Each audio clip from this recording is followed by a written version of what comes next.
नमस्कार दोस्तों, आप सभी का स्वागत है आप ही के अपने YouTube चैनल में। दोस्तों, फिटकरी का उपाय और इसका उपयोग अनेक कामों में किया जाता है। ये लगभग हर घर में पाई जाने वाली वस्तु है। मान्यता है कि इसे नेगेटिव एनर्जी को सोखने की क्षमता भी होती है, इसीलिए अनेक ज्योतिषीय और वास्तु उपायों में इसका उपयोग किया जाता है। आज हम आपको फिटकरी से जुड़े हुए कुछ ऐसे ही आसान, सरल लेकिन बहुत ही उपयोगी उपाय बताने वाले हैं, जिन्हें करके आप अपने जीवन में खुशहाली प्राप्त कर सकते हैं और अपार धन संपदा भी प्राप्त कर सकते हैं। दोस्तों, घर में सकारात्मक ऊर्जा का प्रवाह सुनिश्चित करने के लिए आपको एक उपाय करना है। इस उपाय के लिए आपको जिस दिन भी उपाय करना हो उससे एक दिन पहले ही थोड़ी सी फिटकरी, टुकड़ों में जो टूटी हुई हो, पिसी हुई फिटकरी नहीं लानी है, टुकड़ों में टूटी हुई फिटकरी आपको लेकर आनी है और एक कांच के बर्तन में थोड़े थोड़े टुकड़े रख करके इन्हें अपने खिड़की, दरवाजे या फिर अपने घर की बालकनी के पास किसी कोने में इसे रख दें। आप चाहें तो इसे कांच की कटोरी में या कांच की प्लेट या कांच के गिलास में भी इसे रख सकते हैं और इस प्रकार से रखें कि हर किसी को जल्दी से नजर ना आए और वहीं ऊपर या किसी भी कोने में इसे रख दें। इन तीनों जगहों पर या फिर किसी भी एक जगह पर आप रख दें, क्योंकि दोस्तों आपके घर में हर प्रकार की नेगेटिव एनर्जी आने का रास्ता आपके घर का मुख्य दरवाजा, कमरे का दरवाजा, खिड़की या फिर आपके घर की बालकनी ही होती है। इसीलिए आप इस फिटकरी को वहां रख दें और हर महीने इसे बदलते रहें। इससे आपके घर के अंदर प्रवेश हो चुकी हर प्रकार की नेगेटिव एनर्जी और बाहर से आने वाली हर प्रकार की नेगेटिव एनर्जी यह फिटकरी अपने अंदर सोख लेगी और इसे फिर बहते हुए जल में प्रवाहित करके अपने घर से निकाल दे और इसके स्थान पर नई फिटकरी रख दे। दोस्तों, अगर आपके घर में पैसे की आवक कम हो गई है, यानी कि आपको अगर ऐसा लगता है कि आपके घर में अब पैसा आना कम हो गया है या फिर घर में पैसा आता है लेकिन टिक नहीं पा रहा, तो इसके लिए आप क्या करें, आप बाजार से 50 ग्राम फिटकरी का एक टुकड़ा ले आए। टुकड़ा थोड़ा बहुत अगर ज्यादा या कम भी हो तो कोई बात नहीं, अगर कम ना हो तो अच्छा है, थोड़ा ज्यादा हो कोई बात नहीं, आप लेकिन 50 ग्राम के लगभग अंदाजे से एक टुकड़ा फिटकरी का आप ले आए और इसको अपने घर में लाने के बाद कई हिस्सों में तोड़ लें और इसके बाद आप इसे अपने कमरे में और जहां कहीं भी आपके ऑफिस है, आप इसे थोड़ा सा टुकड़ा वहां पर छुपा करके रख दें और एक टुकड़ा अपने घर के किचन में छुपा दें। इसके लिए आपको किसी भी कांच के बर्तन या किसी और प्रकार के बर्तन की जरूरत नहीं है। आप इसे अपने घर में जहां आपका बेड है उसके नीचे कहीं डाल दें, अपने किचन में किसी कोने में रख दें और ऑफिस में भी कहीं छुपा करके रख दें, या फिर आप कोई बिजनेस करते हैं तो जहां भी आप बिजनेस करते हैं वहां कहीं किसी कोने में से छुपा कर रख दें।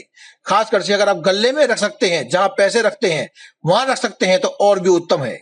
दोस्तों, ये आपके घर और ऑफिस और किचन के माध्यम से आने वाली हर जो पॉजिटिव एनर्जी जो अब तक ब्लॉक हो रही थी उसे रोक लेगा, उसे आने देगा आपके घर में और नेगेटिव एनर्जी को रोक करके आपके घर में सकारात्मकता का प्रभाव बढ़ने लगेगा, जिससे आपके जीवन में हर प्रकार की नेगेटिव एनर्जी की वजह से जो नुकसान हो रहा था, पैसे की आवक कम हो रही थी, वह दूर हो जाएगी। इसके अलावा दोस्तों एक और उपाय है जो आप कर सकते हैं। दोस्तों, जल एक ऐसी वस्तु है जो कि हर प्रकार की ऊर्जा को अपने अंदर समाहित करता है। आपने देखा होगा कि जब भी आप थके हारे होते हैं तब आप एक बार अपने मुंह हाथ धोते हैं या फिर स्नान कर लेते हैं, उसके बाद आपका शरीर पूरी तरह से तरोताजा और ऊर्जावान हो जाता है। उसी प्रकार से क्या आपने सोचा है कि यह ऊर्जा आती कहां से?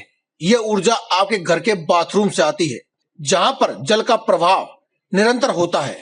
लेकिन अगर वहां पर ऊर्जा में रुकावट हो जाए तो आपके पूरे घर में प्रवाहित होने वाली सकारात्मक ऊर्जा के ऊपर इसका प्रभाव पड़ता है और साथ ही आपके घर में नकारात्मक ऊर्जा के साथ साथ लड़ाई झगड़े, गृह कलेश, धन की कमी, कर्जा आदि समस्याएं होने लगती हैं। तो इन सब से छुटकारा प्राप्त करने के लिए आपको क्या करना है, आपको एक कांच के कटोरे में थोड़ा सा समुद्री नमक या फिर अपने घर में खाने वाला सेंधा नमक जो होता है उसे आपको भर लेना है और उसके ऊपर 5 टुकड़े आपको फिट करके रख देने हैं और इस कटोरे को कहीं ले जाकर के बाथरूम के किसी कोने में रख देना है और पूरा 1 महीने के बाद आपको इन टुकड़ों को उठा करके किसी भी काले रंग की पॉलीथीन या फिर कपड़े में इन्हें डाल करके बहते हुए जल में प्रवाहित कर देना है, उस काली पॉलीथीन या फिर काले कपड़े के साथ ही। हो सके तो आप पॉलीथीन की जगह काले कपड़े का इस्तेमाल करें और इसके स्थान पर नई फिटकरी व नमक आपको अपने घर की बाथरूम में रख देना है।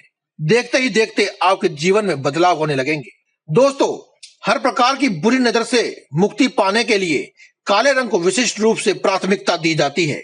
इसीलिए दोस्तों, अगर आपको लगता है कि आपके घर या फिर आपके व्यापार को किसी की बुरी नजर लग रही है या फिर लग चुकी है, जिसकी वजह से आपको नुकसान हो रहा है, तो आप क्या करें, एक काले रंग के कपड़े में थोड़ी सी फिटकरी को बांध करके अपने घर के या फिर दुकान के मुख्य दरवाजे पर टांग दीजिए। ऐसा करने से आपके घर मकान में या फिर आपके दुकान में कभी किसी की नजर नहीं लगती है। इसके अलावा अगर आप अपने नहाने के पानी में थोड़ी सी फिटकरी डाल करके नहाते हैं, तो अगर आपकी कुंडली में शुक्र ग्रह अगर आपके अनुकूल नहीं चल रहे हैं, आपको विपरीत फल दे रहे हैं, दोस्तों अगर शुक्र ग्रह आपके कुंडली में अनुकूल ना हो, तो आपको भोग विलास जैसे घर, मकान, गाड़ी, वाहन, पत्नी सुख, पुत्र सुख, पुत्री सुख या फिर विवाह आदि में अड़चनों का आपको सामना करना पड़ता है। इस प्रकार की अगर आपको कोई भी समस्या है, तो आप नहाने के पानी में थोड़ी सी फिटकरी डाल करके सुबह सुबह से स्नान करा करें। इससे आपके सभी शुक्र दोष दूर हो जाते हैं और धन का लाभ भी होता है। दोस्तों, अगर आपके जीवन में आपके सिर पर बहुत ज्यादा कर्जा हो गया है और लाख कोशिश करने के बाद भी वह उतरा नहीं जा रहा है, तो इसके लिए आप क्या करें, ये एक खास और गुप्त उपाय है दोस्तों, इसे ध्यान पूर्वक सुने। दोस्तों, इसके लिए आपको एक पान के पत्ते पर थोड़ी सी फिटकरी और उस पर एक चुटकी सिंदूर डाल करके इसे किसी भी पीपल के पेड़ के नीचे दबाना है और पीपल के पेड़ की ओर मुख करके अपने कर्जे का जल्दी निवारण के लिए प्रार्थना करनी है। आपके मन में जो भी बात हो, कर्जे को संबंधित लेकर कोई भी बात हो, आप पीपल के पेड़ से कह दे और अपने घर बिना पीछे मुड़े देख करके अपने घर वापस आ जाएं। जल्द ही आपके कर्जे से मुक्ति आपके सामने होगी। तो दोस्तों, यह थी हमारी आज की वीडियो, जिसमें हमने आपको बताया फिटकरी के विभिन्न उपाय, जिन्हें करने से आप अपने जीवन में सुखमय जीवन जी सकते हैं। तो दोस्तों, आज की इस वीडियो में केवल इतना ही। कल फिर आपसे मुलाकात होगी एक और नई वीडियो के साथ। तब तक के लिए इजाजत, धन्यवाद। कमेंट बॉक्स में लिखना ना भूलें। जय बजरंगबली।